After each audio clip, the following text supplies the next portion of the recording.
North south ইউনিভার্সিটির এক মেয়ের চ্যাট এক্সপোজ হয়েছে ওয়ান নাইট স্টের 25,000 টাকার ডিল নিয়ে প্রচুর কথা হচ্ছে ফেসবুকে। আসলে কথা সেটা না, এভাবে চলতে থাকলে নারীর প্রতি সম্মানের জায়গাটা ভঙ্গুর হতে থাকবে। যে কোনো মেয়েকে লাক্সারিয়াস লাইফ লিড করতে দেখতে প্রশ্নবোধক চিহ্ন। আশেপাশে অনেক মেয়ে আছে 3 থেকে 4টা টিউশনি করে, কম্পিউটার প্রশিক্ষণ নিয়ে স্বাবলম্বী এবং হ্যান্ড পেইন্ট করে মাসে ভালো একটা অ্যামাউন্ট আর্ন করে নিজের হালাল ইনকাম নিয়ে তারা বিশ্রী রিপ্লাই ডিল তো দূরের থাকা, অপরিচিত লোকের সাথে কখনো তারা কথাই বলে না, রিপ্লাই দেয় না।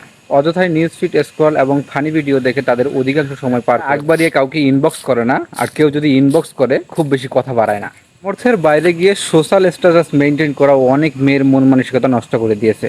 শরবিন্দুর এই নেকলেসটা আমার না হলে হয় না, আরঙের ওই ড্রেসটা না হলে যেন চলেই না, নতুন একটা ব্র্যান্ডের ব্যাগ বেরিয়েছে যেটা আমার কাছে নেই, এবং রেস্টুরেন্টে চেক ইন করা হয় না, এরকম হাজার হাজার ডিজায়ার প্রত্যেকটা মেয়ের মধ্যে না থাকলেও 90% মেয়ের মাঝখানে থাকে। কোনটা নিজের লিমিটের মধ্যেই সুন্দর, অতিরিক্ত লোভে পড়ে মানুষের জীবন হয়ে গেছে নষ্ট এবং নিজেরা নিজেদেরকে বানিয়েছে দেহ ব্যবসায়ী। এক্ষেত্রে ছেলেরাও কম যায় না, সামান্য কিছু টাকার মালিক হয়ে গেলে সারা দেহ চুলকায়। বাড়িতে বৃদ্ধ মা বাবার ওষুধ কেনার টাকা দেওয়ার কোনো খবর নাই, অথচ লং ড্রাইভে যাওয়ার বাজেট 50,000 টাকা।